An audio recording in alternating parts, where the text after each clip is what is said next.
organ player slash choir director run me out of a balcony 3 weeks ago in Savannah. Oh, cool. It was like off of a movie, man. Like it was wild. You Which were doing I a was wedding? not. Yeah, I was not told I couldn't go up there. Yeah. And this cathedral was like something you'd see in Europe. I mean, it was Wow. unbelievable. And I was like, a lot of times I won't get a shot of the bride like coming in from a balcony. I'll stay down on the ground level because I like the shot of her and her dad kind of like, you never know what might happen right before those doors open. Yeah. He gives her a kiss or something. Yeah. And I was like, you know what? Rachel's set. I'm going up. And they're in the middle of a song, and he sees me, and he turns, and like his eyes are bulging. He's like, out, out, out, out. Man. And I went like this. I was like, snap, snap. Okay. Yeah, I was like, sure thing. It was wild. That's us church musicians. Yeah. Everything's always a big deal. Yes. I was like, you Very made important. more of a scene Yes. doing that than I would have ever made up here taking a quiet Right. in right. the Yeah. back of this ginormous cathedral. Yeah. Like, just because some. Yeah. Also, probably an all it ego takes or is, something. Yeah. That's it. Yeah. Right. Yeah. But also, like, what are you disturbing, I guess? I don't know. The sanctity Yeah. I won't judge. of the but choir loft. Like, That's so good. How was New York, man? it was good. Yeah? Yeah, it was. I was telling them it was as hot there, Yeah. which was kind of weird.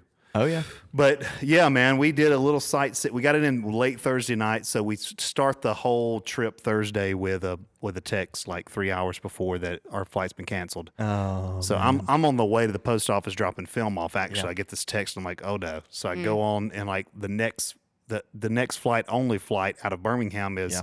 like 2 hours from now, which is like we're still in the middle of packing and all Right. that. So I Right, rush right. back home. I'm like, hey, we got to speed this up. Yeah.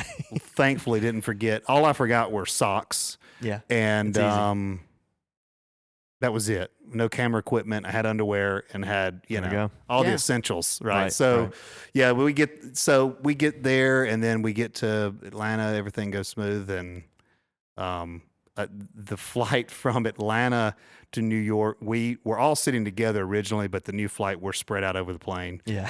And I'm sitting between two New Yorkers, and the one is still so drunk from the night before love. that he falls asleep in my lap, Love. and his That's so buddy's trying to wake him sweet. up. And so my arm's over him as if I've known him my whole life. And I'm talking to his other buddy about just random, What else are you stuff. going to do? Yeah. Yeah. Yeah. And I was like, dude, Stroking his look. back, just like, Yeah. hope he I was gets like, a he's good all night's good. Hey, sleep. now. He's Yeah. good. He's good.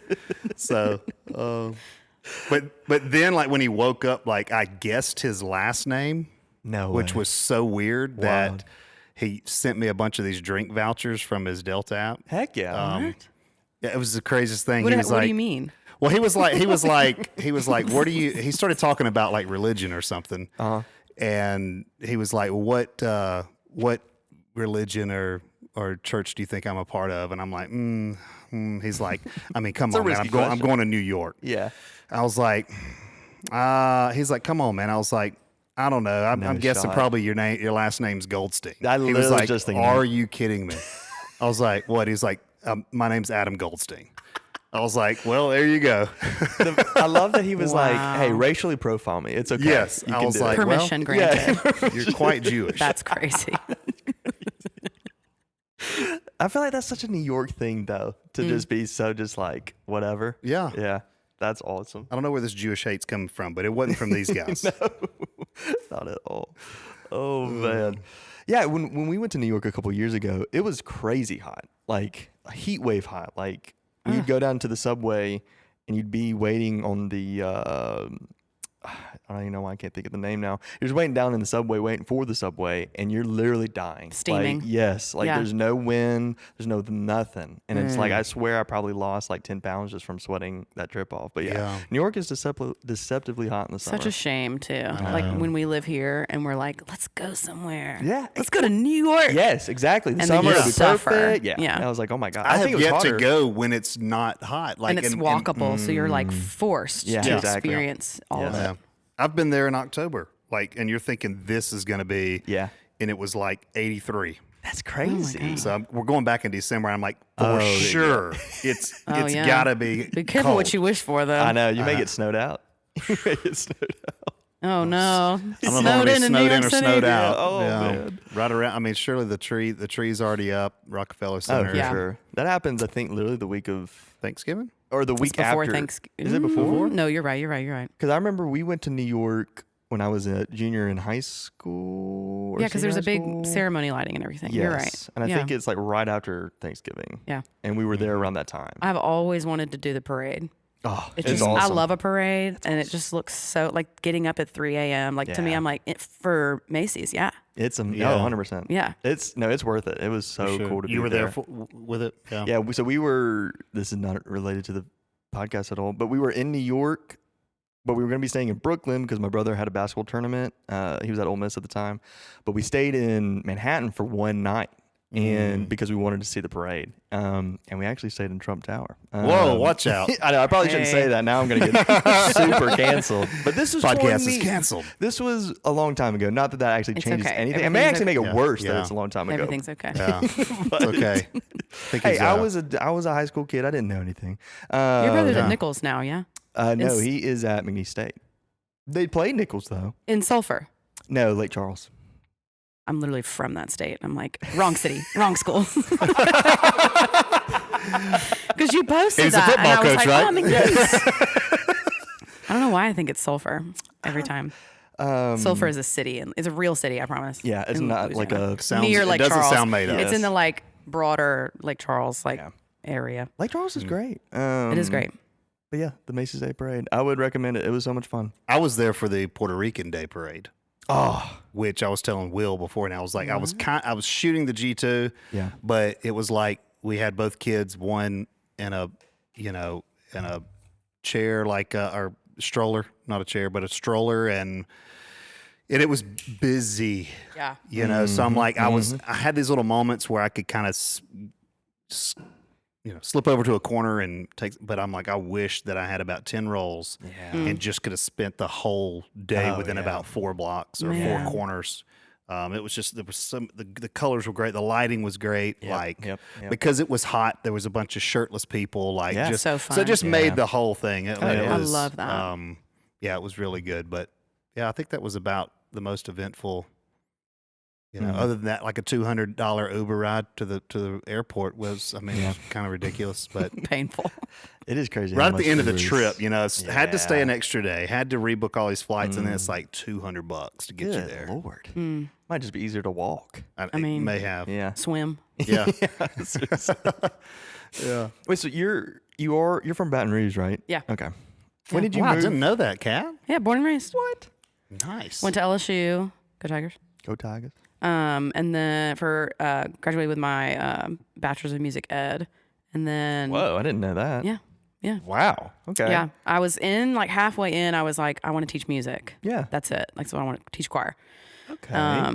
And then Everything's starting to click now. about halfway through, I like when I was a teenager was really interested in working with the church and doing. I had a great experience growing up in the church, which I know a lot of people don't, but.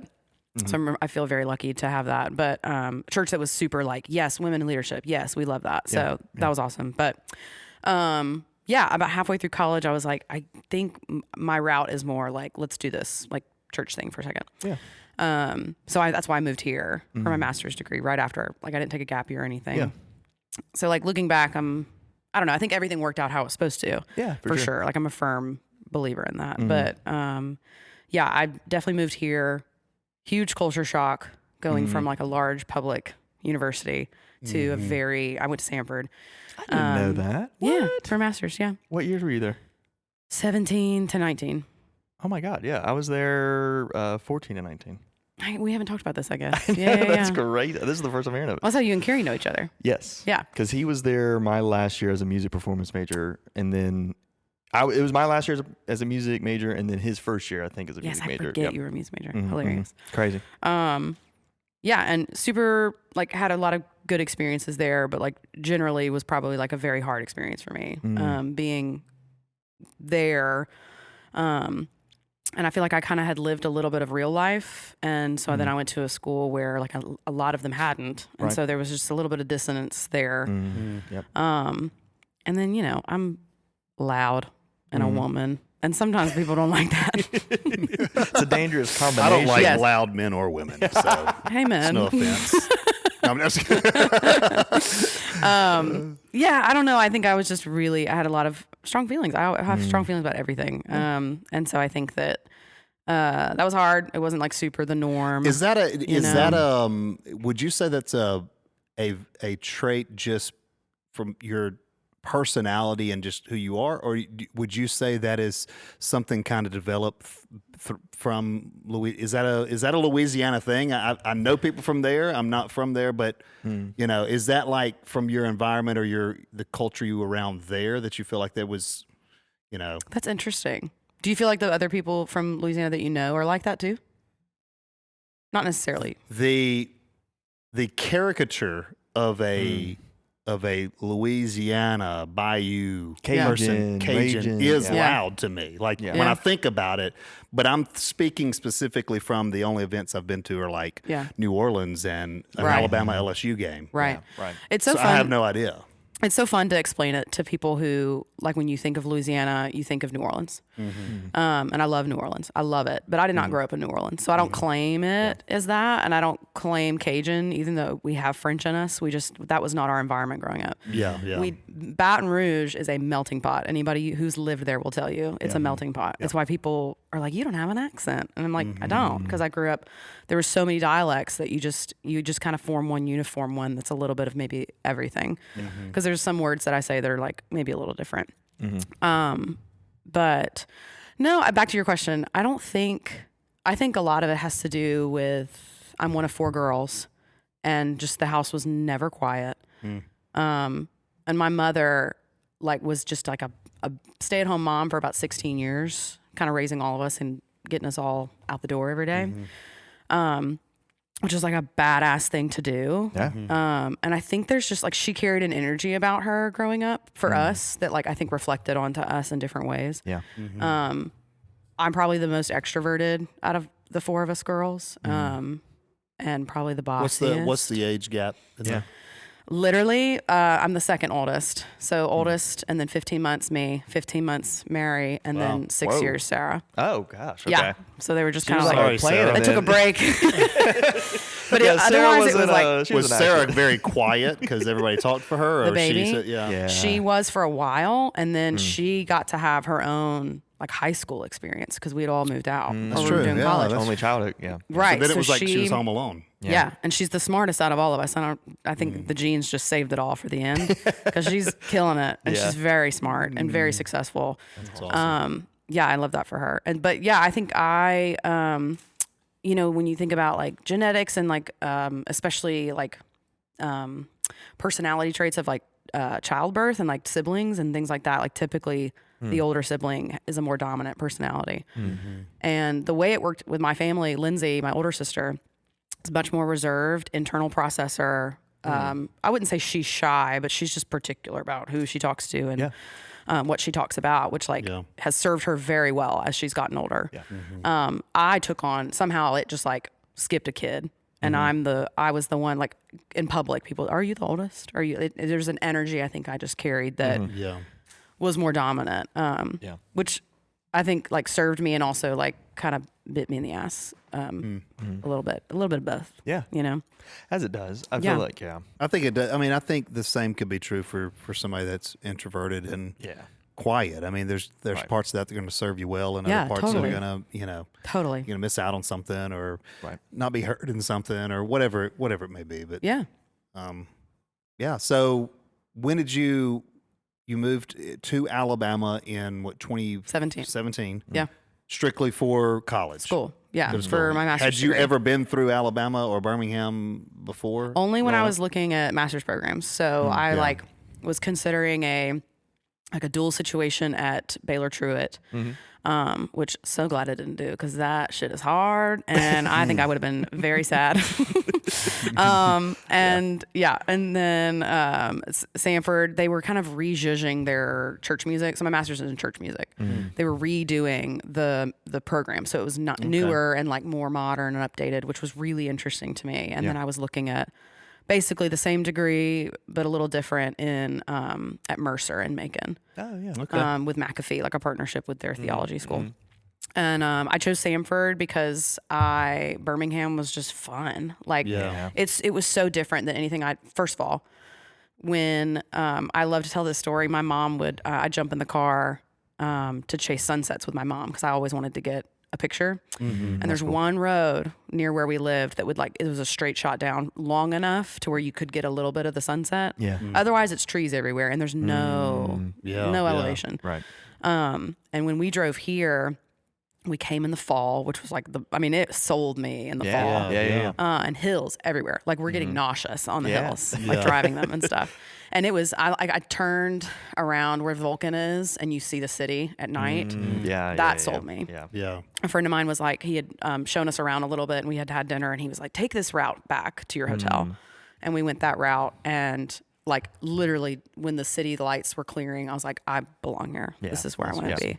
That's See, awesome. I love to hear that because spending my whole life here, it's like when I go to Vulcan on occasion and see that view, I'm reminded of how beautiful, but I just, I forget about it, or it's just you're so used to it. Like that's the Vulcan. Like we used to go up there all the time.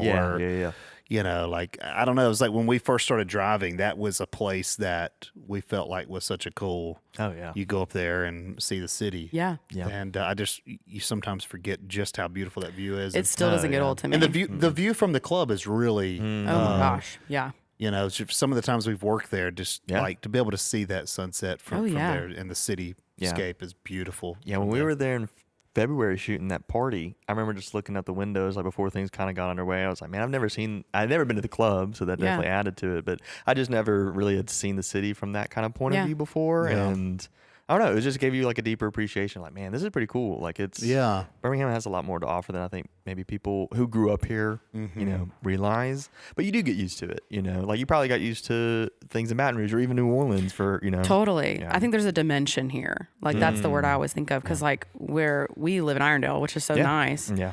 And so Blake is like on this side of Irondale and then you have Crestwood and then there's us and we live up kind of in the mountains. So we're up a little bit and we can see Ruffner. Yeah. And like, I never take that for like, I just will stare at our kitchen window.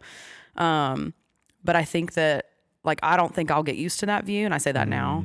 Yeah. And growing up, I could not wait. Like after college, I could not wait to get out and to be away. And now when I go home, like, some people I think experience it when they go to their hometown. Other people don't have one hometown, so it's a little different. Yeah. But I think everything's greener there, which if that makes any sense. Like especially in the spring. Louisiana spring is like I think the most beautiful thing in the world. And I get like a longing when I'm there of like, gosh, it's so good. Yeah. Do you like to be like outdoors? Like, are you an outdoorsy person? Okay. I mean, I don't like bugs and I don't like to sweat. Yeah. So like you take those things away. But also, I mean, we have a really beautiful, lovely porch at our house that like half of it's screened and half of it's not. Yeah. And I mean, we like every dinner in the spring when it got real nice, like we were out there. Yeah. It's so awesome. Carrie, my fiance, loves the outdoors. He's very outdoorsy too. And so I think that we both share that in that it's so nice to have, the where we live, like just being able to walk around the house and look out the window and it's just like trees and mountain, you know? Yeah, that is nice. It's really nice. I mean, Alabama in general is extremely like biodiverse. I feel like you can do so much different stuff within like, 100 miles of each other, you know? Totally. So you moved to Birmingham in 2017, you graduated in 2019. Yeah. Did you start working at the church you're at now right out the gate, or did you? Well, so technically, I was at a church while I was doing my master's, but it was an internship type situation, and I wasn't going to grow there in my position, and so I was like, I should look for something else. Yeah. And the church that I'm at now was hiring for the contemporary service leader position, which I still do there. Yeah. And it was part-time. And I was like, this feels good. And it was a good fit. And I interviewed and got the job. And then for like 2.5 years, I did that. taught music lessons, and then photography. So I was doing the triple job type thing. Which What was was your fun. first experience like in? I know you talked about taking pictures of sunsets, but as far as like going, hey, I'm gonna like take some photos here in Birmingham. I'm gonna invest in a camera or whatever. What was kind of your experience like? Yeah, moving into that. that's totally a thing too, and like part of like I think a very vivid part of my story that I can speak to. Which when I moved here, I was doing to rewind, when I was at LSU, I was a music student, and I had so many friends that were in operas, musical theaters, and would need an 8x10 headshot every 6 months for different shows. And I was like, well, I'll take it. And you pay me $75 for 3 hours shoot. Like I was literally charging dirt, and it was like, it taught me so much that season of just like, how do I frame someone's face? Like headshots was my only thing I did for like years. Yeah. And I kind of became. It is its own art. Like, it is. I think some people think, oh, hey, look at the camera. Right. Boom. Yeah. It is a. Yeah. And I look back, and it's so fun to look like, because I used to use Google Drive for like everything. Yeah. So when I did that, I look back at them the other day. I just got curious and was looking at just like how I edited and how I'd pose people. And I think that's how I learned how to pose people. I like, because portraits are my favorite thing to do. Yeah. And so I'm so grateful for that. But when I moved here and started my grad program, I just kind of, without even trying, just wrote myself off of being like, I'm going to be too busy. I don't have any clients here. So like, I'm just going to take a break. Yeah. And I was shooting on, in college, there was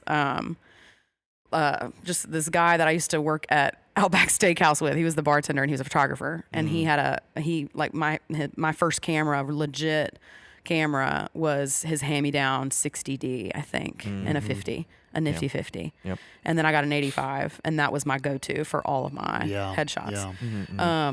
And I worked her hard. Yeah. Like I used that camera for a long time. Yeah. And then took a break when I got to grad school. And then I had a couple of people ask about doing senior photos, because like people would just kind of figure out that I liked to do photos. Yeah. So when I was at Sanford, I did a handful of sessions amongst the 2 years that I was there. And then when I graduated and I finished and I had like all these jobs going on, I did a few shoots, and I think it was enough for me to have put away and like not touched it to like upgrade all my stuff. Yeah. And so I got a 60 and I got a 35 and I got the Sigma 50 that I use now for literally everything. It doesn't come off my camera usually. Yeah. And that was in 2019. I did a huge overhaul like end of the year. Went into 2020 and was like feeling pumped, and then like the world shut down for a second. And then as things were kind of opening up and like, you know, all the regulations of like safety and stuff was kind of loosening here and there. It was an ebb and flow, I think, for a little bit. But I did a few shoots with my new gear and was just really learning it, and like very excited about this new. I had more available to me, if that makes sense. It was. You still shoot the 60? Is that no? I did for a long time though. I did from 19 to 25. I think is when I got the 5D. Oh wow. Now, did they make a 6D like 60 Mark II is what I had. Yeah. I loved it. Yeah. Yeah, and it's my backup. Like if we are at an event, if I need somebody to assist, and like it's usually my fiance, and I'll put that thing on aperture priority and say, here you go. Let it rip. Yeah. And he's really figured it out. Tell him to be careful. That's how it started. Yeah. And now. Look, yeah. We joke about it. We still joke about it. I think the last event we did together, I threw a flash on there because it was February at the club, and it was dark by 4 p.m. Yeah. And I put that on through the lens, and then I just kind of just gave him a little mini lesson about you know, if it's too bright, just scroll this up, like whatever, because he was on aperture priority, I think, so he could change that. And I think in a way, like he was like, I don't know if these turned out, and like a lot of the ones he took were my favorites. Oh, really? Which I was like, that's some, awesome. that's some Freaking tea. Yeah, one of my I'm favorite thankful, shots. but also. Yeah, one of my favorite shots he got was an accidental shutter drag, and so the flash was dragged a little bit, but it was really fun, and everybody's like laughing in the photo, and I'm like, those are the best. babe, what? Yeah. I think Hello? to me that is such a point to make, like that. I've talked about with Rachel and other people are like, if you capture a moment, even if it's not perfect, it is an amazing photo because you can still see and imagine, and your mind can fill in the blanks of what maybe you missed technically. Yeah. So it's like sometimes I see stuff where it's like a purpose shutter drag or something where from a technique standpoint, you nailed it. You know what you're doing. Sure. But you really didn't capture anything of value. So it's just even though it's a cool effect, the photo falls flat. But then you have somebody that kind of accidentally misses focus, but it was like this huge laugh or this, you know, this moment of something Spontaneous thing. Yeah. And it's still as magical. And then, you know, for me, it's even more magical when that happens on film. Like for some reason, you know, it just, I don't know. Saying that about film, so where was your jump from digital 100% to what is this film thing, or I'm going to try this or look into this? Because I know just based on what I know, it maybe wasn't anything on the radar like you're saying back to Louisiana days and college days, but you know. I mean, I think growing up, like this will just touch on one of the questions you asked of like how I even got started or interested in photography. Yeah. My aunt was a photographer. And so like as a kid, any camera she had, like whatever it was, I was taking it in the other room, like while she, and like taking pictures of my sisters. They can all probably tell stories at my wedding of like, she just would always take pictures of us after school. Yeah. And I loved it. And I could not get enough of like just trying different things. And, grow like disposables, underwater cameras, like all of that. And then the weight, getting the photos back. Like I remember, and I get that feeling now where I sent a roll off to Sutherland's Monday morning and like, I see that it got delivered yesterday and I'm like, you know? And so I think that, to go back to your question, was mainly digital, did not pick up film at all when I was in college and then got here and then upgraded my stuff, kind of jumped back in the game and was like very active. And then I went full time at the church I'm at. So it was a little bit of an ebb and flow there. So then I got a little less busy and then I kind of ratcheted back up like a couple years later. Yeah. In 2023, I had a friend who had been shooting film and it was just like for her personal use. And I wish she would shoot more. Summer, if you're listening, pick up your film camera. Y'all know Summer Heights. She would come to a few of the film walks.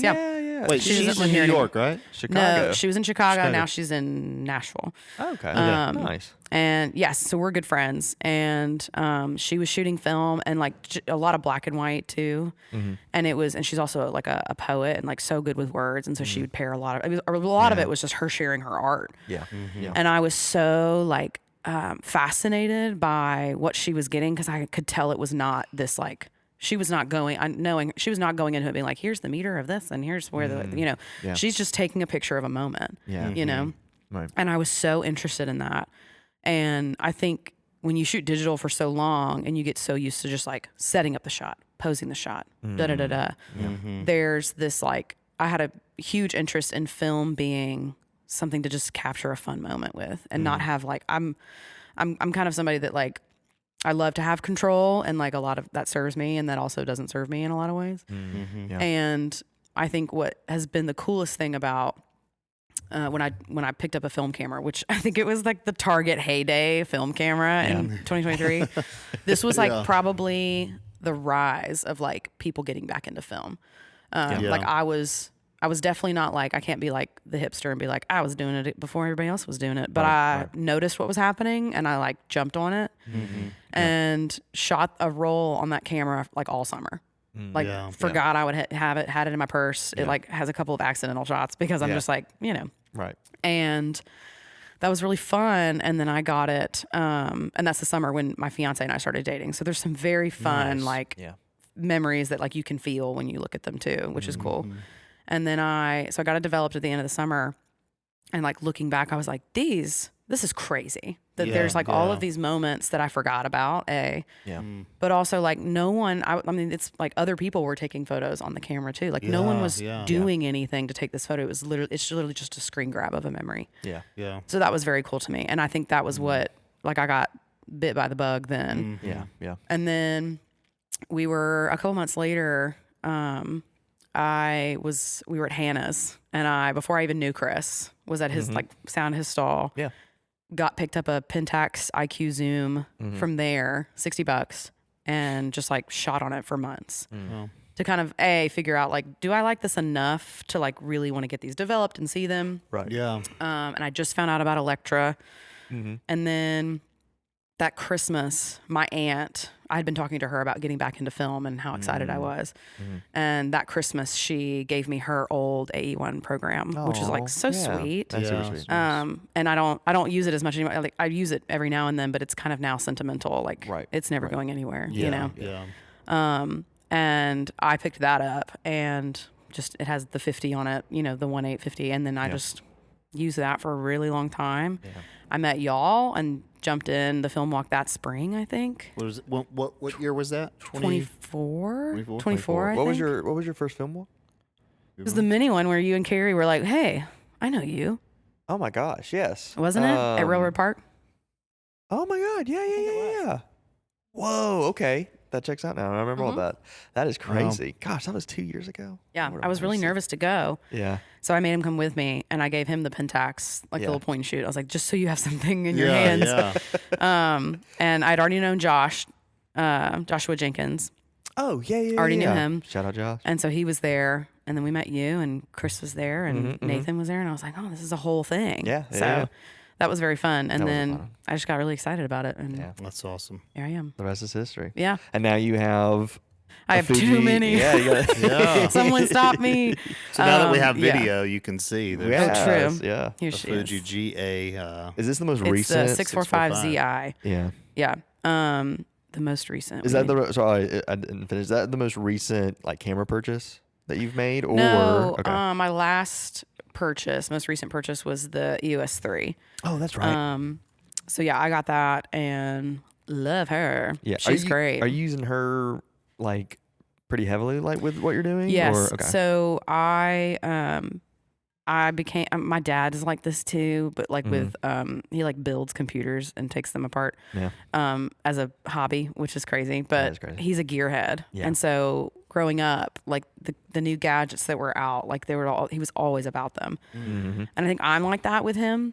Yeah. And I try to really be conscious of, you know, am I buying this because I think it's cool and I want to try it? Or am I buying this because I think it's going to somehow like improve my work because of how nice it is, right? Which you can get caught in when you're doing film and digital. Yeah, right. That like it's all about the gear, and it's not. Yeah, right.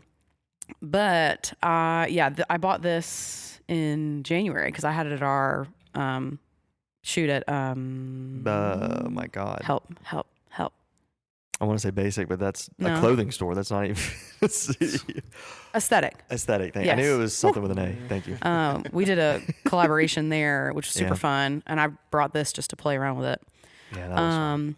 I bought a Contax TVS last year because I kind of thought like, oh, it's like the cheaper little sister of the G and T lines, and it's so not. I mean, it's like. I don't know. I have a hate-love relationship with the TVS, so I don't use it for paid work ever. Right. I took it to New Orleans for one of my best friends got married a couple weeks ago. Mary did the wedding. Fun. And so we were all there, which was super fun. Yeah. And Mary had taken them outside at the rehearsal dinner to get some fun sunset photos in front of the restaurant, and I just tagged along with my contacts because they love film fun. too. Yeah. And what is it about that camera that you're not sold on or you're struggling with? I think for me it's the control. There's not a ton you can do with it, right? Like I think the shutter speed's the only thing you can control. And like people are listening and you're like, no, that's wrong. Then please show me how to use it. But I've sent some scans to Blake, and like there's a little bit of a haze here and there depending on what the lighting is and if I'm using a flash. But then there's some really crispy, beautiful photos on it. So it really is something that I just can't, I'm bringing it to a wedding I'm doing this weekend as like purely, I'm popping one roll in there and just like for fun, you know, and seeing what happens. But I'm never bringing that to a paid shoot if people want film, you know. I mean, I will. And if something comes out on it, they're going to get it. But she's it's almost like a filler in a way. Yeah. It's very much like not what I thought it was going to be. So I bought that last year, and I bought the Fuji in January, and then I back in March or April bought the the EOS 3 because I wanted to do more portrait work, and I have a couple of weddings. I have a wedding this weekend that they are doing film with it, and then in August I have one where they want digital and film. And I don't know. I also work fast. It's like a little bit of like a blessing and a curse. Yeah. Because I can work really fast with digital, and then film I have to stop. Like I have to slow down. You know. I feel like those cameras, like an EOS 3, a 1N, 1V, like those do give if you're coming from digital, it gives you a little bit more of that feel of being able to go quick and fire off more frames. But I would say even with those, like it's still film's going to always slow you down. Oh yeah, always, especially those do help. Yeah. Do you use the eye tracking focus or do you? Yeah, which is hilarious because I'm not wearing them today, but I wear glasses a lot. Yeah. And when I was reading about this camera, they were like, if you wear glasses, like it's not tracking your eye always as accurately. Okay. So if I think when I did a shoot, my first roll on that camera was I brought it to a grad session, the one downtown that I did, and the client was a friend of mine, and so he was super fun. And I was like, let's just bring this out like here and there. Yeah. And I had my glasses on, and I had to take them off for a couple because it just was just jumping around. And I mean, I could have just flipped it on manual and done that, but I was like, the point of this is for me to use this. And so, wait, so you're telling me I don't think I've ever heard of this. This is technology we don't even have today. So it literally is going to focus where you're looking, like in the viewfinder. That's bananas. Word on the street. Dude. Don't take my word for it, but it's how it's working out pretty well. I would be. Have you shot it with the eye tracking wide open on like a 50 or a 35? How wide was I on that? I don't think I was as wide as like I think I was. I mean, 2.2 probably. Yeah. And then this past weekend at Pride Fest at our mini walk, I put my Sigma 51.4 on it because there was like kind of some rumors that like it didn't talk as well. And I was like, I don't want to go buy a 51.4 or 1.2 for just this camera, you know? And it ended up working out fine, but it was harsh sun and movement. And so I was not wide open at all. I was probably at like 4 or 5 was the lowest I was at. But I'm curious. I've never shot mine on the eye tracking. I should have brought it. It's super fun. Yeah. I like it. I am worried some days I might like accidentally press the button off because you're just I'm like, well, back to manual it is, I guess. Can you do like point focusing or like half shutter press focusing? Like that's kind of that's how it works, I guess, with when I use it. And so and I will say, like when I'm looking over at the light meter, it will move because it's seeing my eye look to the side. So then once that I would drive see, me crazy. It's a little nuts. Like on Sunday, because it was so bright, I was having to change stuff depending on if we were in the shade or if clouds were out or what. And I was like looking over to the light meter, and then the eye focus would shift off, and I was like, no, go back. Right. So God forbid something catches your eye. It slows you down. Like you can't. I could not rush that. You know, if I wanted a good picture. Yeah. Good obviously is like relative, but. I got those back today and they're really fun. Yeah. That's awesome. And it's sharp. And so I was thankful for that. And so I'll probably play around with it at the, not a ton, but like at the wedding I'm doing this weekend, see if I'll just pop it on for a little bit and see. Yeah. But yeah. Have you used the Fuji at any weddings or anything? I'll use it this weekend. Okay. I think with this, and I mean, I would be curious about your experience too with it. Like definitely more. I mean, I'll probably use it for some portraits, but I really love the flash with this. I enjoy the photos I've taken without flash. My favorite photo I've taken this year was on here in black and white when we were in Asheville. It's like there's a woman riding a horse in a field, and it's like there's the mountains of Asheville are in the background, and I'm like, cool. I'm printing it. Like, I mean, I love that photo. Yeah. But I don't know. When we did our shoot, when I used it, like a lot of the shots I really loved were the flash photos. Flash ones, So I'll probably use those for some like, if they're up to it, like and they're feeling into it and it feels like them, I'll probably do some fun flashy portraits. But maybe some more like this is what's happening, and maybe probably like with details and stuff. Right. Because what I love about it is, I mean, I forget sometimes it's medium format because of it's just what it is. Right. But I do like and that extra resolute, like the oh yeah, extra. you get the detail. scans back, and you're like zoom, zoom, Yeah, zoom. yeah. That's a Yeah, very good it's Do you feeling. use the built-in flash, or do you put another flash on top of it? I use the built-in Yeah. one. Yeah. At this point, Yeah. I'll be curious to see what the ones you took earlier with your flash me look too. like. Yeah. I think all the photos I've taken with that camera with the flash, the on-camera flash, I've loved. Yeah. I think the only thing that I can speak to in that regard is like if I'm shooting an entire reception or a day on that, like when I pop that flash up and start using it, I've noticed like the recycling, it starts getting really slow. Oh yeah. And but it will still fire off. Yeah. But the flash won't be recycled yet, and then it'll be like you're in a dark reception. Interesting. So that's when I went to starting to use my own camera Yeah. flash, so Yeah. I could AA batteries. Yep. I know it's And you can when control where it's coming recycled. from. Yeah. Yeah. But no, I mean, honestly, that's a great on camera flash. When you pop it up, you're like, there's no way this little thing I know. Yeah. It's so fun. yeah. So for those watching, Yeah, let's get a little Do a demo demo. here. A little- Yeah. Do a little, little demo. button, yeah, It's like the. it's ready to I'll go. take your picture now. Yeah. It's good content. Right. No. The lens cap is on. Just kidding. See, one of the downsides you- of that camera. Would you believe never done that, but I've been so close Yeah. that Yeah. it makes it worse because people are like, "Don't you?" Mhm, I'm like, "Yes." Yeah. I always shoot with the lens cap on. Always. What are you talking about? Perfect. Fun. That is the one of the downsides of that camera, and everybody talks about it. It will Yeah. still fire a frame with the lens cap on. I think the G2 thankfully Yeah. doesn't because it's almost like it can't get focus if you have the lens cap Yeah, on. You know what I yeah, mean? So it's almost yeah. like, hey, we can't focus, so we're not going to take the shot. Yeah. You know? Yeah. That is a bummer. That's a major I bummer. know. What I know with the G2, one thing I hate about it is so when you take a roll out, you close the door, and maybe you're getting another roll, and you get sidetracked. It will still shoot without a roll in it, just normal. Oh, yeah. You know what I'm saying? Yeah, So there's yeah, been yeah. times where I'm shooting multiple cameras on a day, and so I take a roll out of it, close the door back, and then start shooting, and I pick it up and I fire like 4 or 5 frames, and I'm like, oh, I love that, and I'm like, shit, there's no No. film in this That's camera. crazy. Yeah, you can dry fire that Wow. sucker. Yeah, it's And what's crazy is every time you close the back, even without a roll of film in there, it still does the. it So it rewinds, almost is yeah. like you in trick your head. brain. Yeah, It's you feel like gaslighting you. It is. That camera's gaslighting It you. Yeah, is. not only is It it so is. expensive, but it's gonna gaslight you too. Yeah. Yeah. Oof. Hey. Yeah, major. I know. When you're that hot, though, I mean, Yeah. you're going to be a little crazy. Yeah, exactly. true.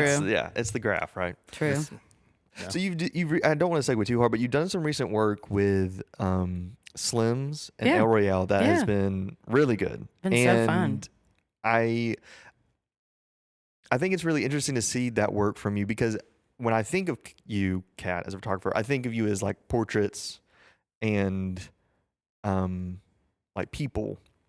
So it's been fun to see you do something that's not that and be really good at it. What do you think you've learned from doing stuff that's maybe, I don't want to say outside of your wheelhouse, because you may be like, oh, I've been shooting food stuff for a long time, but is that kind of maybe a little bit more like, oh, I'm not used to this? What has that been like to kind of explore something that maybe is a little different?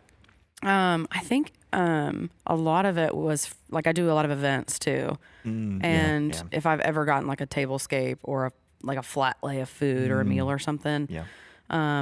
I think that's kind of how that happened. I did a party for El Royale back in the fall, and that's probably one of my favorite gigs is an event that's not always like, a super long one, but a fun party where people are just like having a good time, eating, drinking, dancing. Like it's very spontaneous and candid, and I'm extroverted, so I can ask any Jim, Bob, or Sue for a picture, and hopefully they'll say yes, and they usually do.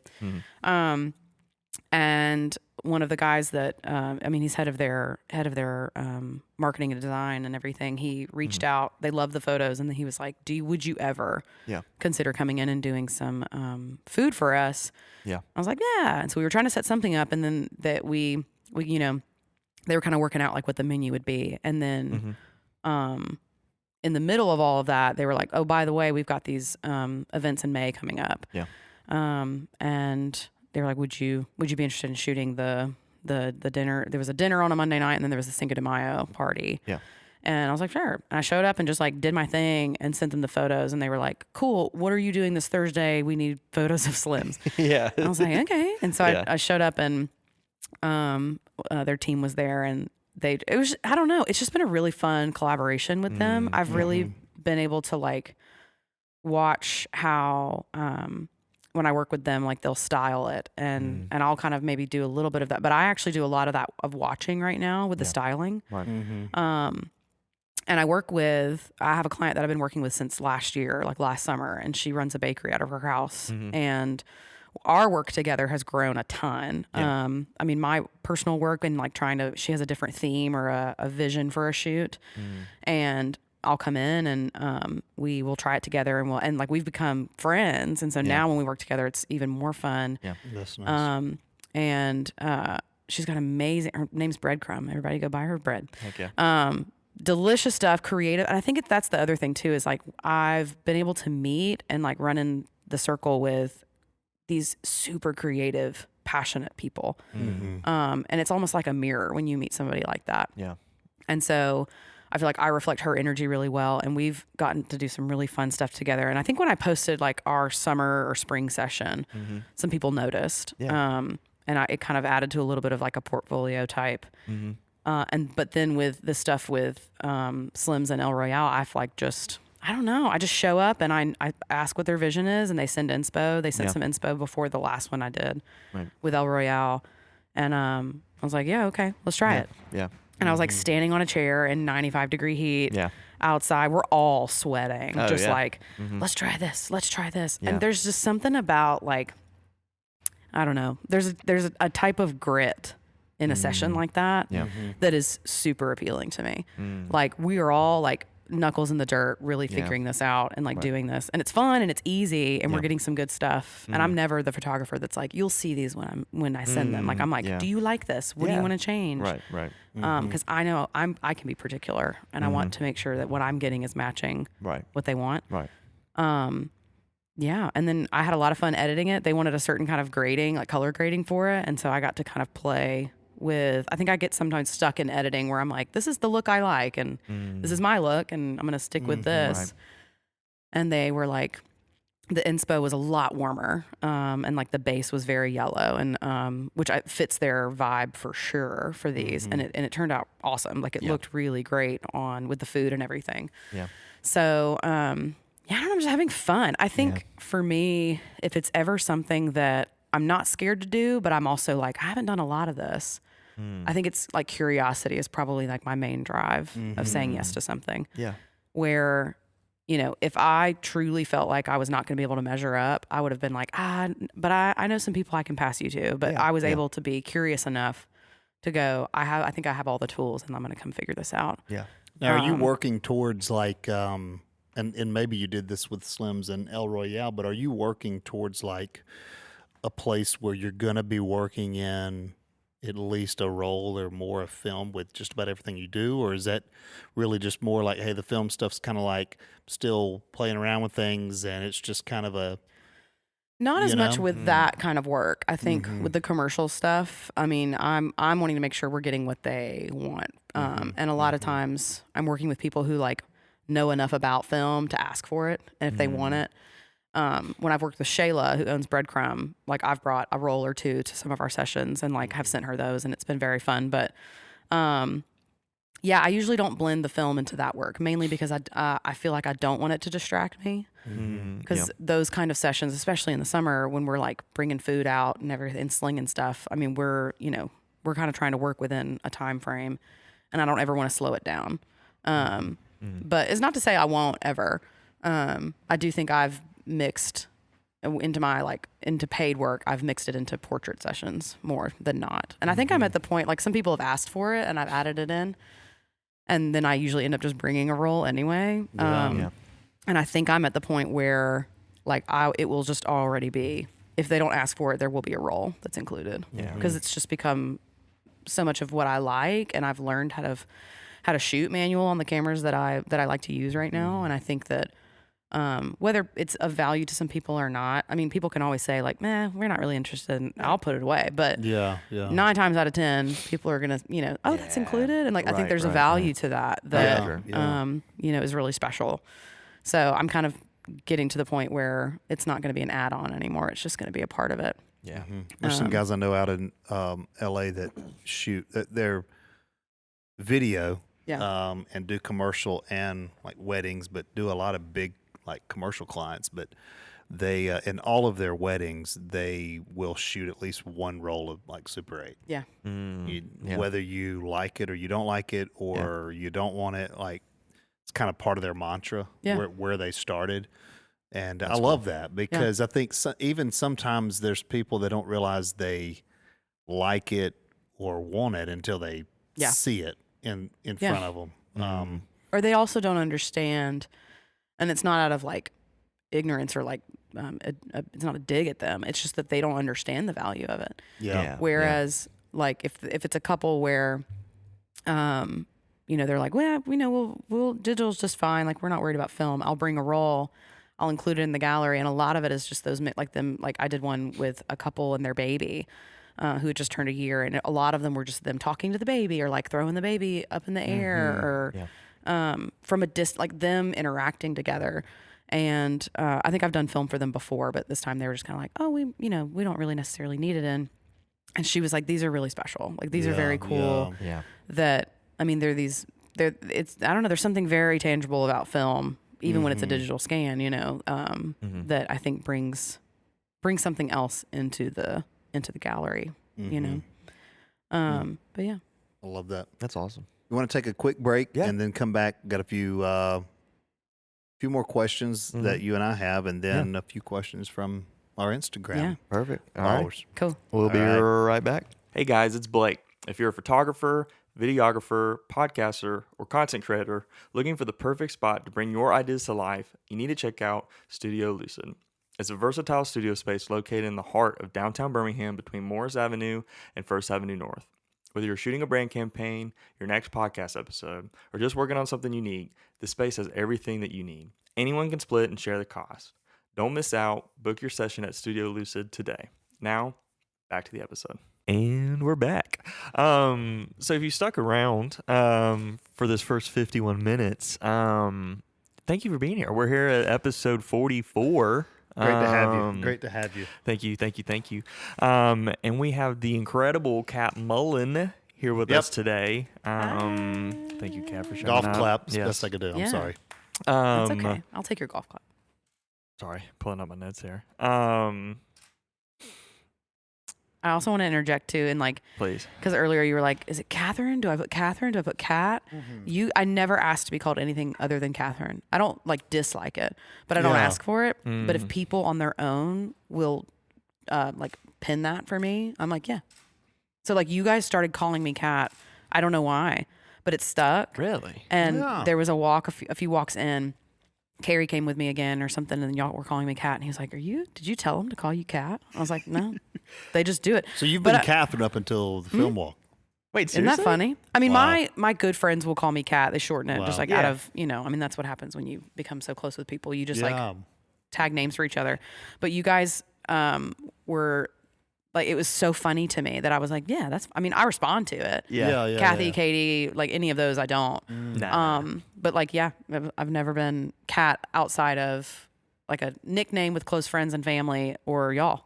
Well, we consider you close friends and family. Yeah, exactly. I love that. Exactly. We're all family. I think for me, it's this association with Instagram because I think your handle is Kat Mullen Photo Co. It was Mullen Photo Co. Yeah. And I think I just have always been like, oh, that's Kat. That's so Honestly, funny. I think the same thing with Vance. Like Vance's first name is James. If you didn't know that, we asked that earlier. So I call him James. Because Yeah. me and him are like, Y'all are family. Y'all are friends and family. Jamez is really. You He call likes him to be called Jamez. Jamez. Yeah. I just think it's funny, like the way that naming happens. I think is really fun. Yeah. And fun. But I'll be like, oh, that's just Vance, and I would have never known that your name was James. But I love that. People, when I tell people that my first name is Charles, they're like, what? And then they're like, Every time I hear that, It's I'm like when you see surprised. like usernames and handles and stuff. Yes. I'm like, Yes. I'm glad that Yeah. it wasn't like that when I was in high school. Like Right. what people would have called me based on my username. Sports Star 899. What was your handle? It was more like a 699. Boo. Everything I felt like XXX. every guy like Boo. in those days, it was like if there were numbers, it was going to be It's gotta be. 6969. Yeah, right. 420. 420, 420, 69. 420, 69. When I worked Yeah. at Taco Mama years ago, we had a Taco kid Mama. that I know. Shout out to Ian, baby. This episode Brought to you. Oh, how awesome would that Beautiful. be? But we had some kids. I won't tell you where they were from, but we had some kids come in and they were just being hooligans and they left a tip that was literally like 4.2069. And one of my coworkers, she was like, no BS. She like, in my mind, the way the story goes, she grabs him by like the collar and like points to him. Obviously, she didn't do that. I add that in. That's for how they effect. do that at Taco Yeah. Mama. Yeah, we don't mess around, man. But no, she was just like, you're not leaving this tip. Like, do not. She made him like scratch it out and leave like a normal 20% tip, and it was awesome. That's awesome. But yeah, Justice. 42069. Yeah, it was Yeah. justice. But That's our Class. episode title. yeah, Yeah. Please no, actually. That's so embarrassing. Brought to Episode you by- 44, Yeah. Cat Mullen 6969. No. Yes. Golly. Yes. Sometimes episodes just write themselves. Yep. No, they really do. Hilarious. So I one of these questions that we had written down. This isn't from the audience yet. We'll get to that in a minute. But since you have started to shoot film, what has been kind of like your go-to film stocks? Like, is there one that's like, this is my baby, this is like my go-to, or are there any like dark horses in there? It's like I don't shoot it that much, but when I do, I'm just like, man, this stock is awesome. I think I said it earlier, and I've felt this way since I first shot a roll of it. But Ektar is my. Yeah. I think it's the underappreciated stock. I think Yeah. maybe that's not as hot of a take. No, but think I feel like it's we a redheaded just stepchild. Yeah. yeah we just say, say like Portra, or now all the new ones, or like Yeah. people who are really black and white film. When I put a roll of Ektar in, like I'm always just so like cool. That's awesome. Cool. It's banging. Yeah. But I think for like paid work, I lean towards Portra 400 usually, or Ultramax is really fun in a point and shoot. I love what Ultramax does. Yeah. It's so fun. Like if we're ever doing like a downtown mini walk, like Ultramax is in my. If I'm shooting point and shoot, then that's in my camera. My mom for Christmas, she's so sweet, and she gave me ordered like some gold in bulk and just gave me a few rolls of that. That's fun. It was so sweet. So I've shot a lot of gold this year Thank you. in a point and shoot, and also in the US3, and that's been really fun. I've actually really enjoyed shooting on gold. Yeah. And normally would have been like, meh, but I think I took it on a couple of. I had like these almost back-to-back bachelorette trips at the beach, and I took it on both times. And I felt like it was meant for that. Oh, like yeah. beachy, 100%. coastal, Yes. warm tones. Yes. Yeah. I mean, Love they that. eat like those photos. I love them. Yeah. And the beach is one of my favorite places to be anyway. And so it's very cool to, when you go on a trip, I don't know if you've ever felt this way. You go on a trip and you take these photos, you get them back and you're like, this is how the trip felt, you know? Yeah. Yep. Yeah. So that was really fun. So was that yeah. your first beach trip shooting film? No, a few years ago, when I had my aunt had given me the AE1 that summer, we took a beach trip with our friends, and I brought Portra probably 800 actually, which I don't know. Not that it's not necessary, but like I do think in the beginning I was like, oh, 800 is better than 400, right? And it's just I like Yeah. actually no. Yeah. More of the time, 400 is what I appreciate more. That if I'm low light whatever. But I took a roll of Phoenix to the beach, and it was crazy. Yeah. Those scans are nuts. I Like bet. They are. the sky, like if I could like scroll all the way back, I could find them, but they are so contrasted and very like I'm gonna have to pull them up while we talk. Yeah. They're cuckoo. Yeah. So we've asked a couple of people this question. I think it may have originated with Jason McKinney. Yeah. But what are your, other than obviously shooting at the beach, like what's your take on Phoenix? Because it feels like when I see things on the internet, even when I've polled our own following, like Phoenix still feels pretty split. Like you've got this group here that's like, no, hate it.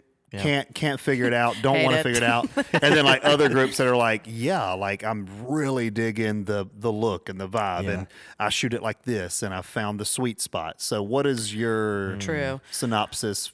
You know, or was that the only role you've shot of Phoenix? I think I've done a couple more. Yeah, I think there's that is a role of film. I don't know if this is a hot take. It doesn't sound like it is. That's a role that's like I'm going for a look, and and this was Sunset, and actually the people at Elektra, I think Haley was in there when I got the role. This was years and years and years ago, and I was like, "What is this? What do you how do you feel about Phoenix?" And she was like, "Well, it's kind of quirky," and we talked a little bit about it, and I was like, "Well, I'm going to the beach," and she was like, "Put that in at sunset and see what happens." And I was like, "Okay, girl." Yeah. And I'm really glad I did. Let me see if I can they're just that's not edited. That's like straight. It was almost like it was meant for that. I don't that's think I was crazy. shooting manual yet, so this was all program mode. There's a shot I really love of this couple in the ocean at sunset. I wonder if I can find it. But this one of Carrie, I think is so crazy. Ooh. Like it looks like Does it look? It almost looks. I mean, it definitely looks cinematic, but it's got a otherworldly look to that. Just like totally. I mean, it's don't not know. like anything else I've ever shot. Here's the one of the couple. This is fun. So this is like the sun had gone down a little bit, and so the that's water nice. when you're at the This is beach tones. and the sun gets low enough, like the blue in the water for just a little bit is like Something about the ocean at that time on just about any film stock. yes, Like I haven't been able to find it with digital. Like just, I don't know. There's like I felt like, was that the Gulf Coast here in Alabama? yeah, it was Seaside. Okay. So I feel like whether it's Orange Beach, Gulf Shores, obviously you move on into Florida, the water gets a little bit more turquoise. But those tones like will forever, like from shooting there to, I have some photos of like the Tyrrhenian Sea, that same tones though, in a completely different part of the world. Like there's certain lighting and on film where there's just that bluish greenish tone The that depth golly, is it just- crazy. Yeah. just makes me want to go. Like that photo right there makes me want to like leave the podcast tonight and Go just straight to the beach. Hey, we've talked about taking Pick up this my on, family. like taking a film walk on the road. Okay, The there we beach is go. my There we go. first vote. I want to see if I can pull up, just for contrast sake, of the scans I got that I did on the trips that I was on this spring. With, I think this is, one of them's gold, one of them's Portra. But I think this might have been gold. And just like, I mean, it's the it's just sandy, like it was written for the beach, you know? Yeah. And then, and like we've talked about, that feels like just a glimpse of that on your phone. You know, not really even like sitting here and taking it in. That feels like the quintessential beach experience in a photo somehow. And I've even like, we shoot both, like, so the Holga here, this, a couple of point and shoots in our phones. Yeah. And I'm like, there's a lot of photos on our phones because we have kids now that we love and adore and we've printed, but it's still nothing matches like the tones that come out of the film in these cameras. Yeah. And it's that just, feels like it comes out of your memory, right? Yeah. The phone is coming out of what you're seeing in real time. Yeah. And don't we love it? It's so fast and convenient, and you can send that to family, and that's beautiful. But like film is, and maybe it's just because you don't see it right away. I don't know, but it feels like it's pulling it from. I do think there's That's a good something way in to the put it, you know? imagination. Like you're, it's almost like a photo of someone kind of looking away. You're getting a slight view of their profile, or your brain starts to fill in the things that you don't see. Yeah. So I feel like there's something in the waiting period where mine and my wife's family always talk about this, where they had a beach trip, and it's funny because it was before me and my brother-in-law that's married to Rachel's sister were in the family. Yeah. So I'm like, it would be before we were in the family that this is the greatest trip ever taken. But Right. we used to call it the '07 beach trip. Oh wow. There's dolphins jumping in the air. They Wow. found Yeah. just you would just Buried reach treasure. down and there would be whole sand dollars just by the thousands. And like this was just the greatest beach trip that ever lived. But there's something about like in the not seeing it right away and kind of being able to think about how, because usually you think about how great that was. Yeah. Yeah. Yeah. You know, you don't think about like I don't think back about how annoyed I was every day of dragging 14 chairs and 3 umbrellas and like the sand's so hot my Yes. feet are burning. Yeah. Like you see these photos and you're like, it's the greatest place. You know, the trip was amazing and this was, you know, so I think that there is something in that waiting that makes our brains kind of build in an even better perspective of what it maybe even was. Yeah. Yeah. And it was probably great, but it was like, Right. you know. It's Yeah. that delayed gratification too, I think, because I think when we take something on our phone, or even if we take something on a digital camera, even though I think there's something inorganic about taking pictures on your phone, where, like, yeah, you are capturing something in real time, but because the gratification is so quick and you got the moment and you know, like your brain's like, all right, we've got that saved. It's just a dopamine hit that you've now gotten, and now your brain's like, okay, when's the next dopamine hit? Totally. Whereas, like, if you bring a film camera and you take that picture, oh, this is such a beautiful, I love how these umbrellas are set up, or how that person is, you know, laying out on the towel, whatever, and you take a picture of it, it's like you look through the viewfinder and your mind is thinking, I know exactly how I think that picture just came out, Yeah.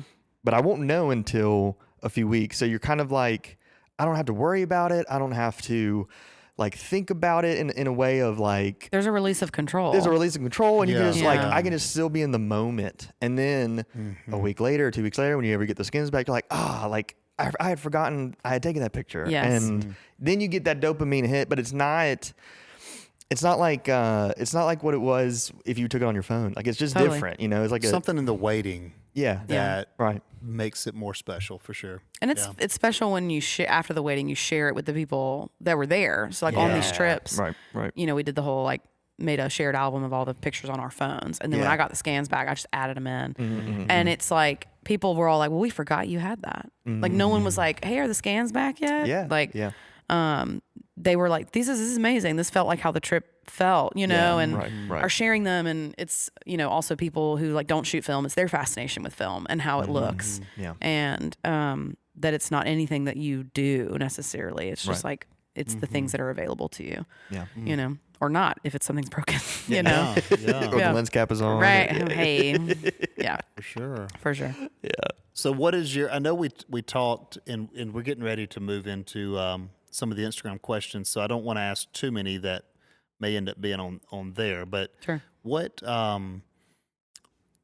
do you see a day when you would explore the possibility of shooting some of this commercial stuff on film? I think that's a good question. I think a lot of it is, you know, when I'm thinking about the relationship that I have with the client and who I'm serving, right? If the other party, we've like built a rapport, we've built a level of trust where I can say, hey, I've got this with me too. And I think this could add to this could totally align with your brand. Then, you know, then they're like, okay, great. I don't, unless people are like, we are very interested in, I think cause you work with the Pilates studio where you do both. No, I do just digital with her. You don't do any film with that? Well, that's not true. The first shoot we ever did, I did do some film. Okay. Was that but on your own the- volition or they asked for it? It was on my own volition, Yeah. and I kind of just basically said like, "This is how I work," is like a mixture of the two. Love. But then the second time around, I just stuck to digital. So yeah.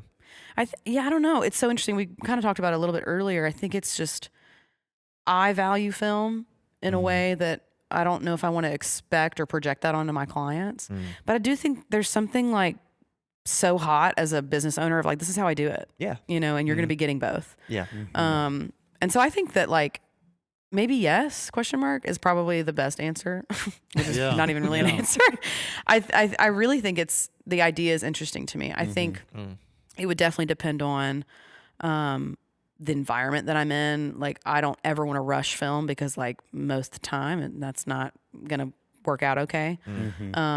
But when I'm in an environment, especially styling, where we're moving through items, you know, I don't want to be I don't want to be taking away from that the value of the experience on their end of, Yeah. can we just pause for a second while I get these, you know, and meter the, you know, all this stuff. Like, I also think if I'm being completely honest, I think there's a level of like experience that I want to have with film more and more. For sure. Yeah. That before I can confidently be going back and forth like that. You know, I think with weddings and with portrait sessions, it's different because there are pockets of the day where I'm like, let me go ahead and get this set up. Or if I'm working with, like this weekend, I plan, I got, you know, in my head, I have like this whole plan of when I'm working with them and doing their portraits, like a good section of the end of it is going to be me playing with them with film. But because the timeline serves for, like, is going to serve that purpose, you know, like we planned it that way. And yeah, I don't know. I think that's like a maybe. That'd be kind of fun. Has it helped you? Has the film side of things has it affected your digital shooting at all? Like in the way, either way you see it, the way you photograph, what you're doing in post production. Has it had It's impact on it? interesting. I feel like I tend to shoot film in the way that I would frame a shot on digital, and I do think that most of the time that works out fine. I do think that there's I'll use an example and talk about Taylor Pentomatic, where we were at the Pride Fest walk and we both stopped the same person for a portrait. And I took it just how I typically would, like on a digital camera. And then Taylor walked up and was like, can you actually turn your face to this? And like, I could tell he was like really intentionally going to be exposing for like this pose. And I was like, cool, very cool. And like, I envy that. So I think that's kind of something I want to maybe let myself be more open to in a shoot. I will say with editing scans or like with editing film, I don't do a ton of editing, but I also want the galleries to look pretty continuous in most of the way. I mean, I think if it's fine, if they can tell it's film, it's film. That's not a big deal to me. But I think the way, you know, depending on what stock I'm shooting on, like I want my digitals to I want it to feel seamless, you know, I don't want to like, and I honestly think I edit more. My editing style is more true to color, and it can be kind of err on the side of like filmy maybe. But so that works out. But that's probably the biggest change I've seen is like those two things is like, you know, figuring out how to like use it all together in one shoot for a certain person or a certain brand. And also the like framing a shot, like actually allowing myself to be like, this is your shot. Like you don't have 500 like you would on a digital. Right. Yeah. So how much, like, what's the value of the shot? You know, like what do you want to get out of it? And actually like, I mean, it's the slowing down. It's the thinking. And you do this, and maybe you're open about this, but earlier you're taking portraits. You had your eyes closed, describing what you were wanting something to happen. I don't think I knew you did that. And I was like, what are you doing? And I almost was like, is he gonna pass out? I'm going into like a transcendental state right now. But that's what I'm like. It's and you were shooting on your Fuji. Like, I mean, there is a slowness and an intentionality is probably the better word of like behind shooting film, which everybody would agree with, that I hope and think transfers into my digital work as I continue to do both at the same time. I feel like there's something in the I don't know if it's just the digital photography world or it's partially, I think, a combination of just the digital world we live in, that whether it's weddings or shooting food or shooting events, like when you're working with someone and there's posing or certain styling that needs to take place, I feel like especially as a young photographer, but it can span, I think, across a lot of different people's journeys and where they're at. But like this idea of just like you're supposed to go so fast. Like I think definitely you look and say, hey, if we've got an hour or we're working against natural light and we've got a sunset or we've got a golden hour, we've got to work quick. But sometimes I feel like when you're thinking of a pose or you're thinking of an angle of this flat lay or whatever, when it's not technically a moment that you're like, this is happening, I have no control. I just Yeah. got to make sure when it happens, I'm ready with my gear. Yeah. Like, take a second. Like, I think we need to change that culture in our industry that, like, even from the posing, you're supposed, as the photographer, you're supposed to have an answer like that. Like, what should she do with her hand? What angle should we, like, you should have all right because of what you're factoring in, lighting, angles, background, foreground, all these different things to say, okay, give me just a second. Yeah. And that shouldn't reflect them. That photographer really didn't know what they were doing because they always took kind of a minute to kind of see through. Yeah. It's like people are so hasty in it Yes. these days because we want it so quick. But I think we just need to kind of hold the line here and say, hold on, like we're going to get this exactly right, digital or film. Yeah. But let's take a second, and you may be thinking about just the food, and that's what you need to be thinking about, or just the outfit. And that's just what you need to be thinking about. But I've got to think about the outfit and the background and the hair and the makeup. Yeah. And, is the label at the right angle? Is the lighting hitting it right? Is there a reflect? Like all these things. Yeah. And it's just something I'd like to see change a little bit more. And I think the only way it's going to change is if the photographer starts to say, you know what, like, let's slow it down a little bit. Yeah. Like, look, we're going to get photos back quick, especially if you're shooting digital. You can have them back in hours if you want to do that. Right. But if we take our time here, Yeah. then I can get them back to you, and we're all going to be happy. Yeah. And with what we created, and let's live in the moment a little bit more. Like let's just be present and not thinking about the deadline. Like we're here at the shoot. right. Let's be at the shoot, Yeah. and let's just get this right. You know. Yeah. I notice that when I work with couples, like if I'm ever posing them together, I think not every pose is going to work on every couple. And if you're doing it that way, you're doing it wrong. With weddings, with whatever it is. Like, I think if you've got your list of go-to poses, but you're not looking at the people that you're taking photos of, you're missing something. Yeah. So I think I want people to walk away from the session being like, that felt like we felt comfortable. Yes. Because if you take a beat, you post somebody and you take a beat and you put your camera down and you look, somebody's uncomfortable, that photo is you're gonna see that in the photo. And screaming at you. and worse than that, they're gonna see it in the photo. They're like, I don't look comfortable, and I wasn't comfortable, and I remember that. Yeah. And if that's what they remember, like, I don't think you haven't served them that as well as you could have. Like, sure, they paid you, but like that's not why we do it, you know. Right. Yeah. And so, I totally agree. Yeah. Well, let's move into some of these questions here because Let's we do did it. have a handful from Instagram, and I think some really good ones. So this is our we haven't officially labeled it our rapid fire segment, but it's kind of Brought to you becoming by, that. Brought to you by Birmingham Barons. That would be a great sponsor. That would actually be sick, Love a yeah, hot I think dog. we're slowly name dropping all the sponsors we bites. want. Yeah. All right. This follower says, one, I love Catherine. Oh, I love them there you go. too. And two, do you usually have a vision for how a shoot will go, or how do you prep? Great question. Who is that? Can you tell me? No. Oh. That's fine. I always like to know. I'll let you know after the episode. Oh yeah, sure. That's fair. Let me see. Those are two different questions, so I'm gonna see if I can answer them both like together in a way. I was telling Blake this earlier, just in a different context of talking about something else.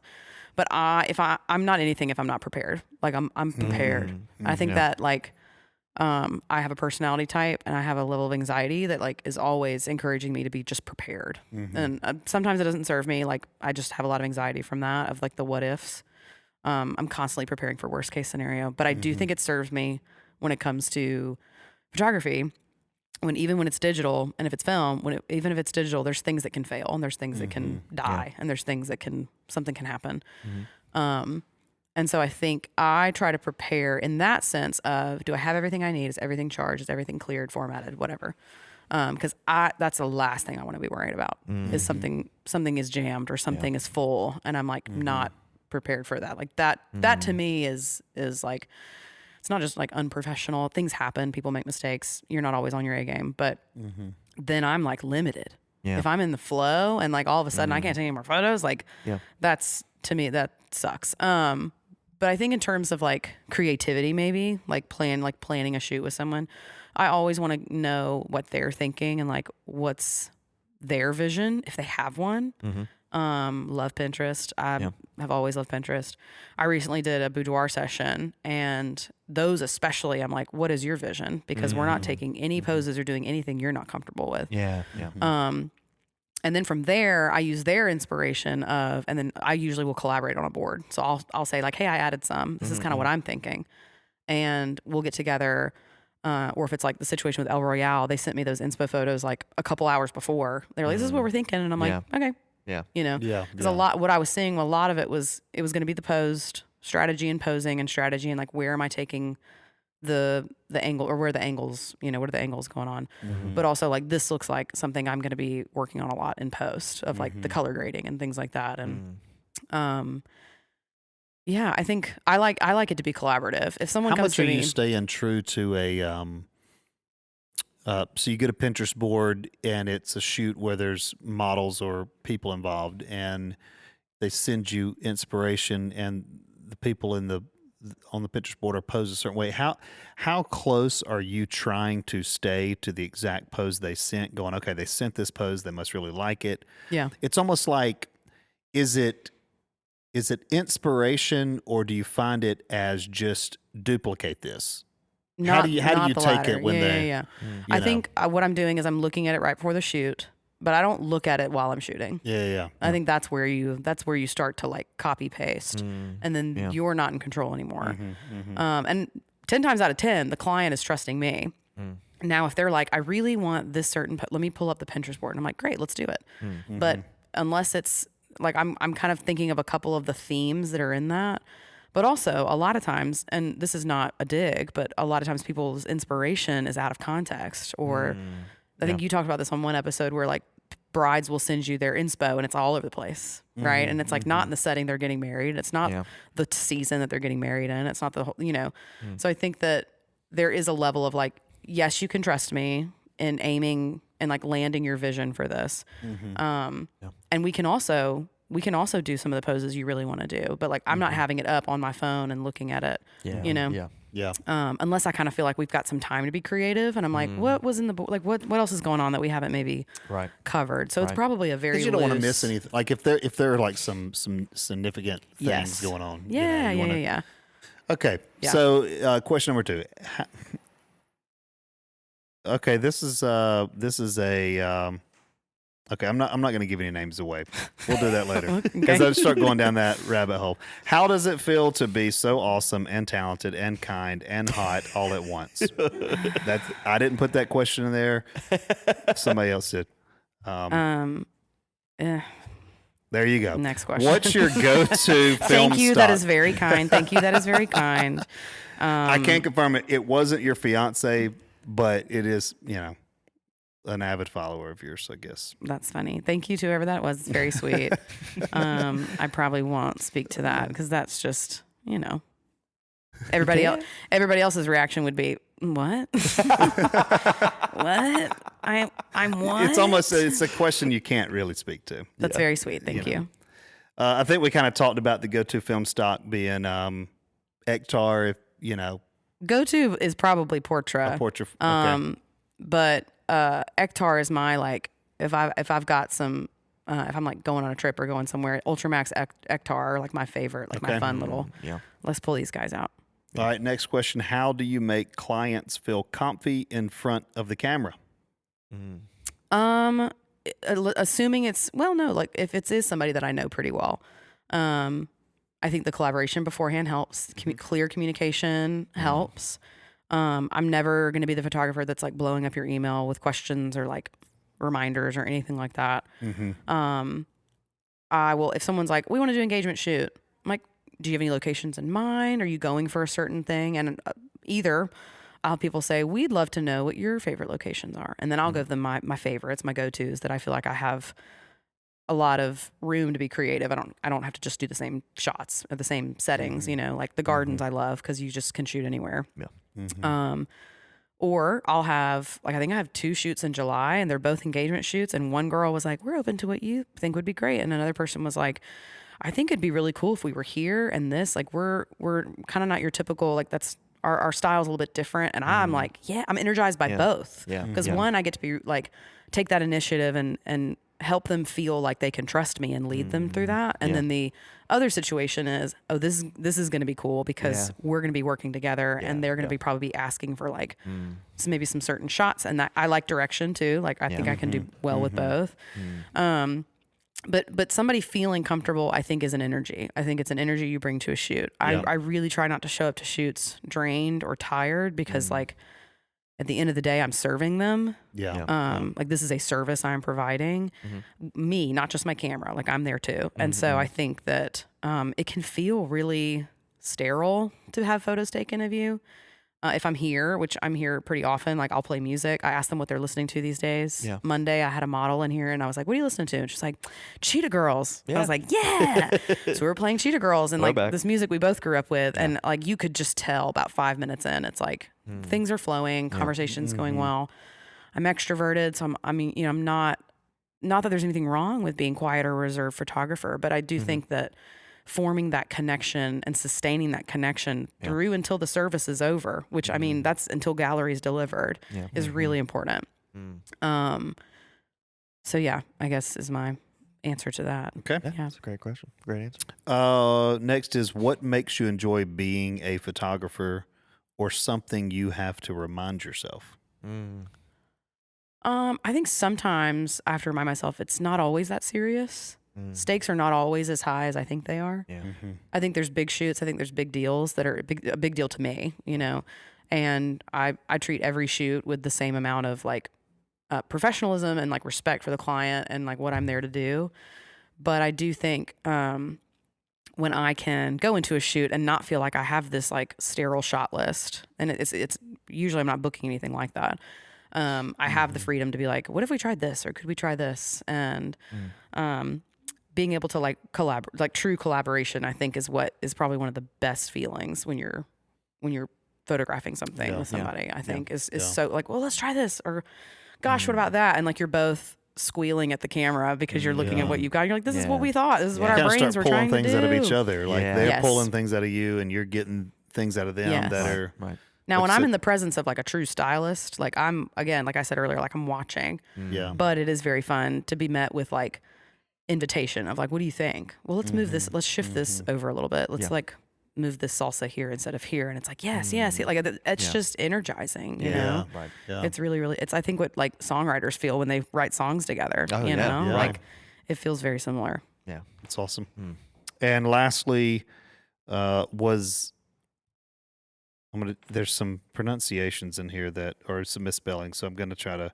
Was there fear of starting out as like a professional photographer? I guess a photographer starting to get paid for gigs, and how did you get over it?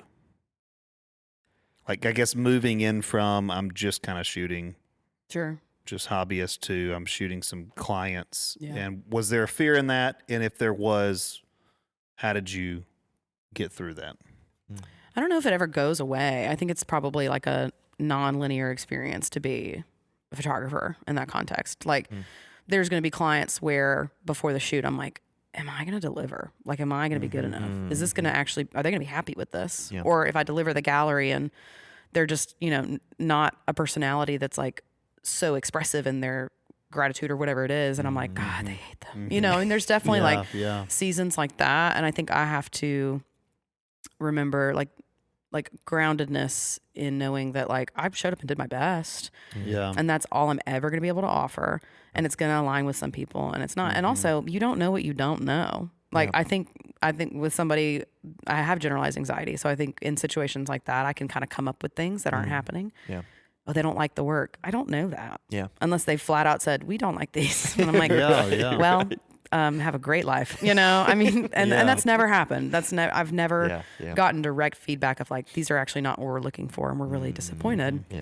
But I think that, it's an ebb and flow. I think the more experience I have and the more confidence in knowing that no, my best is good enough in a lot of situations. And if it's not this situation, that's unfortunate, you know?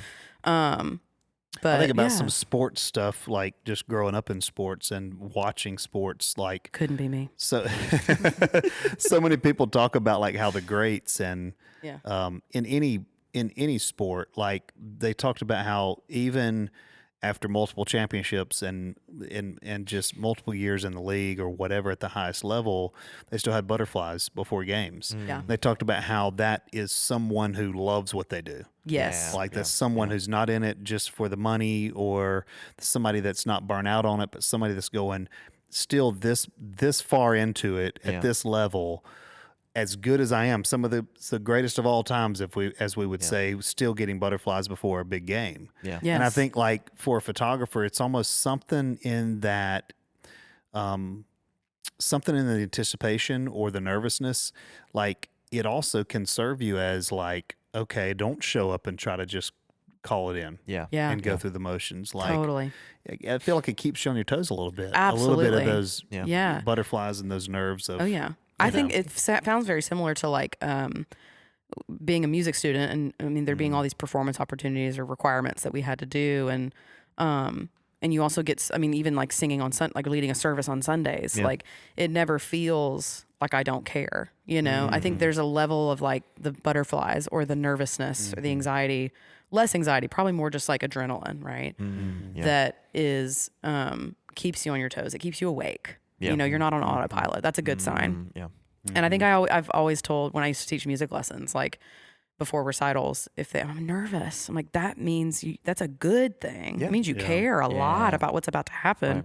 And if you didn't, I'd be nervous about that, you know? yeah. And so I think there is sometimes like, there's a level of confidence I'll go into, especially with portraits. Like portraits feel very comfortable to me right now. When I first started working with like food and commercial stuff, like I was nervous, but and I came with all my stuff and I was like, I'm ready for whatever. Yeah. Yeah. And then I get there and like 5 minutes in, I'm like, I know what to do. Yeah. Like yeah. I'm looking around because it's keeping you awake. I'm like watching for the movements that are happening, especially an event or a dinner where it's very, see what's happening, you know, like there's a toast happening and I'm running over to the table. I mean, there's, you know, it keeps me awake. Yeah. And I think you can really tell with like, I mean, I'm not naming any names cause I don't know any of them, but like there's events I'll be at where the photographers are dead inside. And I mean, you're like, well, clearly this is not like your favorite event. Yeah. Yeah. But, no, like I'm going to bring that nervousness because I care really deeply about the experience and also like wanting to deliver and also their experience. Yeah. You know? Yeah. I love Yeah. that. That too. That's great. Blake, you got one final question. Yeah. So for those that are unaware, we always end our conversations with a singular question. And Kat, you can answer this, or actually, Catherine, you can answer this as short or as long. It felt weird calling you Catherine, I'm not gonna lie. Yeah, well, you don't have to. I think it's just, I don't know. Anyways, get started. You can answer this as long-winded or as short-winded as you'd like. But in your own words, what does photography mean to you? It probably won't be short-winded because that's just who I am. Okay. I think photography is an opportunity. I think it's an opportunity to tell a story. It's an opportunity to create a relationship. It's an opportunity to capture memories that, you know, are tangible and permanent and forever. It's an opportunity to remind people of an experience and how it felt.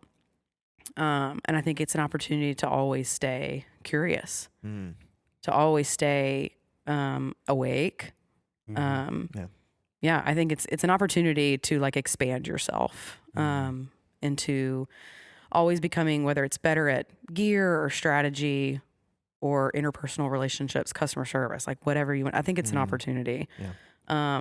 And that's what's most exciting about it, I think, to me, is that it's an opportunity to always try something new, make a new friend, make a new client, you know, show up with the best that you have and hope it sticks and that it delivers. Yeah, I think it's an opportunity for a lot of things. More so than just taking a picture. It's never just taking a picture. You know? I love that. Yeah. So that's good. Well, Kat, thank you so much for being here. Thanks for having me. This was It was so awesome. exciting when Yeah. you texted me like, "Do you want to be on our podcast?" And I was like, "Oh my gosh, yeah, I Twist do." my arm. Yeah. No, it's been great getting to know you the last couple years. Just thankful for you in our community in the Birmingham Film Walk, but also just thankful for our friendship and just just it's been awesome to kind of see you like grow and I just think you're going to do awesome and great things and just super excited to be in your corner. So, Thanks, guys. Yeah. I appreciate y'all welcoming me. of course. You can follow us on Instagram, Birmingham Film Walk. There's a link in our bio where you can look at all of the cool things going on. Join the Discord. It's a great time. Kat's in there. Yep. And it's really, really fun. But you can find us on anywhere that you find podcasts and our TikTok. And our TikTok. Yes. Go to our TikTok, please. Which It's Kat fine. runs most of it. Tries. Tries and succeeds. Tries. But yes, thank you so much, and we'll see you all on the next one. See you. Peace.